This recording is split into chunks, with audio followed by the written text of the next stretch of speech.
What if the ground beneath your feet held something that could change your life forever? Imagine waking up, going about your usual commonplace, and then, as you step into the field, your shovel strikes something unexpected.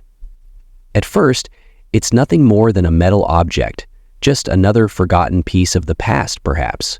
But as you dig deeper, you realize it's not just junk. It's a discovery that has the power to rewrite history. This is the true story of Dave and Joyce Webb, a farming couple from Suffolk, England. What started as a routine day on their farm soon turned into one of the most remarkable discoveries ever made in Britain.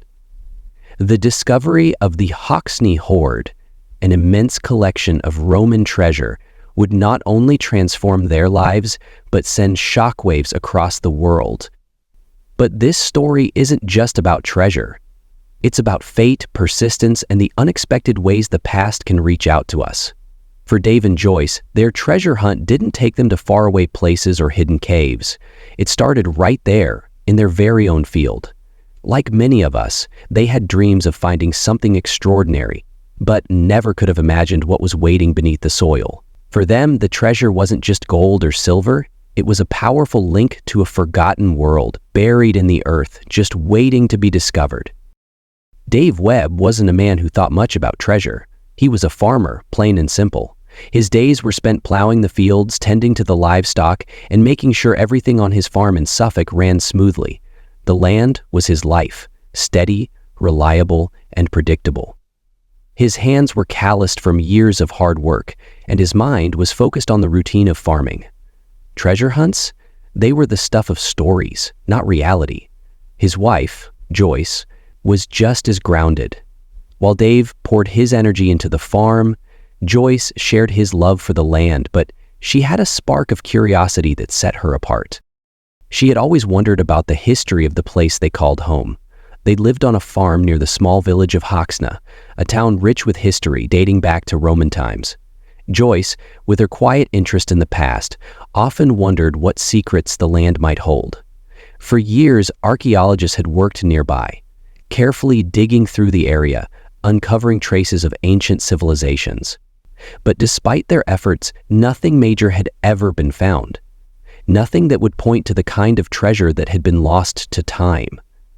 Dave and Joyce's farm seemed to be like any other, just another patch of land in a country rich with history.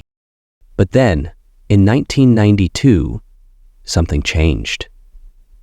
As Dave plowed the field one morning, his plow struck something strange. It wasn't a rock, and it wasn't the usual debris. This was different. He bent down, confused, and uncovered a metal object. A shiny, unfamiliar piece of what seemed like junk. At first, he thought nothing of it. After all, farmers often pull up old tools or bits of scrap metal that have been buried for years. But as Dave looked closer, he realized this was something more than just discarded metal. Little did he know, what had begun as an ordinary day in the fields would soon lead to a discovery that would change not only his life, but the way we understand the past. The stakes here weren't just about finding gold or coins.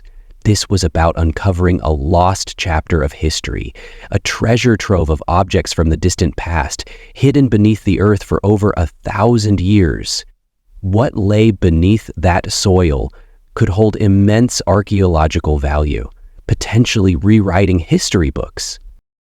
At first, the metal object seemed like little more than a fluke. Dave's initial reaction was one of uncertainty. Perhaps it was just another piece of scrap metal left behind by years of farming. He tossed it aside, not giving it much thought. But then something unusual happened. As he plowed deeper into the field, more objects began to surface. The same shiny metal, but now it was clear. This wasn't just an oddity. It was a pattern. A growing collection of objects, each more intricate and fascinating than the last. With each new find, the mystery deepened, but so did their confusion. What were they dealing with?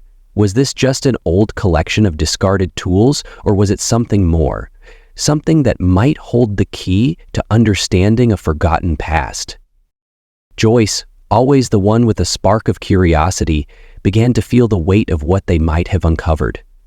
She wanted to dig further, to know more, to discover what history had been buried beneath their feet. But Dave? He was hesitant. He had always been a man of practicality. He wasn't a historian, nor an adventurer. He was a farmer, and this kind of discovery felt more like a hassle than a treasure. What if it was nothing? What if it was a waste of time? The tension between them grew. Joyce saw the potential, the chance to connect with a past that had been forgotten, perhaps for good reason. But Dave wasn't ready to risk their livelihood over a hunch. What if they were wrong? What if it was just a waste of effort? What if, somehow, they got themselves into trouble? It wasn't until the pile of metal grew larger that they knew they couldn't ignore it anymore. The objects, some worn with age, others strangely intricate, could not be dismissed. And as much as Dave wanted to dismiss the idea of treasure hunting, he had to admit there was something real here, something that deserved further attention. With a reluctant nod, Dave decided it was time to call in a local archaeologist. A simple conversation turned into a monumental shift. The archaeologist arrived, examined the objects, and immediately recognized the significance of what they had found. These weren't just old tools. What Dave and Joyce had stumbled upon was a treasure trove, one of the most important archaeological discoveries of its kind. The more they dug, the more items emerged: silver spoons, coins, gold jewelry, and intricate Roman relics that hadn't seen the light of day in over 1,000 years. As the discovery grew in scale, so did the complications. Soon, archaeologists and historians began to converge on the site, drawn in by the magnitude of the find. But with this came a new set of challenges. What were the rules surrounding the discovery of treasure? Who owned these artifacts? Should the Webbs keep the treasure for themselves, or were they legally bound to hand it over to the authorities? And what about the ethical responsibility of uncovering such a significant part of history? What had started as a quiet farming day quickly turned into a whirlwind of legal questions, moral dilemmas, and the pressure of making decisions that would echo through history. The Webbs were now faced with a question they never anticipated. How would they handle the legacy they had uncovered? The moment the full extent of the discovery became clear, everything changed. What started as an ordinary day in the field had turned into something of international significance. The objects Dave and Joyce had found, coins, silver spoons, golden jewelry, and exquisite Roman utensils, were more than just relics of the past. They were the Hoxne Hoard, one of the largest and most significant collections of Roman treasure ever discovered in the United Kingdom. News of the find spread like wildfire. What had once been a quiet farming community was now the epicenter of a media frenzy. Reporters, historians, and archaeologists flooded the Webb small farm, eager to witness firsthand the treasure that had been hidden for centuries. Cameras flashed, microphones buzzed, and the quiet lives of Dave and Joyce were swept away by the storm of attention. The discovery wasn't just important, it was a national event.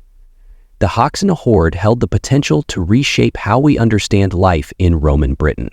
The intricate craftsmanship, the wealth of precious metals, and the sheer volume of the hoard were unparalleled. This wasn't just a farmer's find, it was a historical gold mine. And now, Dave and Joyce had to make a choice. What would they do with such an extraordinary discovery? Sell it to the highest bidder and reap a windfall that could change their lives forever? Or donate it to the nation, allowing the treasure to be preserved for future generations? The pressure mounted as the authorities stepped in, eager to ensure that the hoard would remain a part of the country's cultural heritage. Legal and ethical questions flooded in. What was the right thing to do? As the days passed, the weight of the decision grew heavier. For the Webbs, the treasure was not just about gold or coins. It was about history, responsibility, and what it meant to be custodians of the past. But they were ordinary people, not historians or archaeologists. They had no experience navigating the complex world of cultural heritage or treasure laws. Should they follow their instincts and keep the treasure? It would be life-changing. Or should they trust the authorities and the experts, ensuring that this once-in-a-lifetime find would be shared with the world? They could hardly believe the enormity of the decision they now faced. Dave, who had always been skeptical and practical, struggled with the moral implications. He knew the treasure was important, but the idea of giving it away felt like a loss. Joyce, on the other hand, was drawn to the idea of preserving the hoard for history, believing that it was part of something much larger than themselves. Their perspectives were worlds apart, yet they were united by one thing: the understanding that the fate of the treasure could alter not only their futures, but the way history was told. The emotional weight of the situation was undeniable. Ordinary farmers with no previous experience in treasure hunting were now at the center of a global debate about what belonged to the past and who should protect it. Their lives had been thrust into the spotlight, and the decisions they made would reverberate through history. They weren't just preserving gold. They were preserving a legacy that had been lost for over 1,000 years. And so, the Webbs stood at a crossroads. As they faced the authorities, archaeologists, and a world eager to claim the treasure, they had to ask themselves, how could they ensure that the story of the Hoxne Hoard was told in the way it deserved to be? In weeks of careful consideration and consultation with experts, the Webbs made their decision. They chose to work with the British Museum, trusting that the hoard would be preserved for future generations. The treasure, once hidden in the earth, was carefully excavated, catalogued, and prepared for display. Most of the items from the Hoxne Hoard would be placed in public collections, ensuring that the history contained within those gold and silver relics would never be lost. In the months that followed, Dave and Joyce were celebrated by the archaeological community. Their names were etched into the annals of British history, forever tied to one of the greatest discoveries of Roman Britain. News outlets hailed them as heroes for their role in unearthing a priceless piece of the past. Yet, despite the praise and attention, Dave and Joyce remained the same. Grounded couple from the countryside had no desire for fame or fortune. To them, the treasure was never about wealth. It was about history. Their discovery had changed their lives in ways they never imagined. What had started as a simple day of farming had catapulted them into the spotlight. Yet through it all, their core values remained unchanged. They had always respected the land they worked, and they continued to see themselves not as treasure hunters, but as caretakers of something far greater than they had ever imagined. The Hoxne Hoard was more than just gold. It was a symbol of the connection between the past and the present, between ordinary people and the remarkable stories buried beneath their feet. The hoard was a reminder that sometimes treasure isn't just about what's in your hands. It's about what the past reveals, about the history waiting to be unearthed, and how it connects us to who we are today. Every field, every piece of land holds a story, a history that's waiting to be uncovered. For Dave and Joyce Webb, the treasure they found was a reminder of the timeless link between past and present. And, as they often said, you never know what might be hiding just beneath the surface. Sometimes it's the simplest people, the ones who never set out to find treasure, that stumble upon it. In the end, what began as a routine day for Dave and Joyce Webb turned into the discovery of a lifetime, one that not only brought them a financial windfall, but also an unforgettable link to a forgotten chapter of history. Their story reminds us all that sometimes the most extraordinary things happen in the most unexpected places. You don't have to be a historian or a treasure hunter to uncover something truly remarkable. Sometimes it's the everyday people living their ordinary lives who stumble upon the greatest stories of the past. The Hoxne Hoard is not just a treasure trove of gold and silver. It's a testament to the timeless connection between us and the history that surrounds us. It's a story of how the past can resurface when we least expect it, and how our world is filled with hidden gems waiting to be discovered. Have you ever stumbled upon something that changed your life? Or perhaps you found something unexpected that made you think differently about the world around you? Share your thoughts in the comments below. We'd love to hear your story. And if you enjoyed this incredible true life tale, Make sure to subscribe to our channel for more stories of history, discovery, and the ordinary people who shape our understanding of the world. There's always more to uncover, and we're here to share it with you.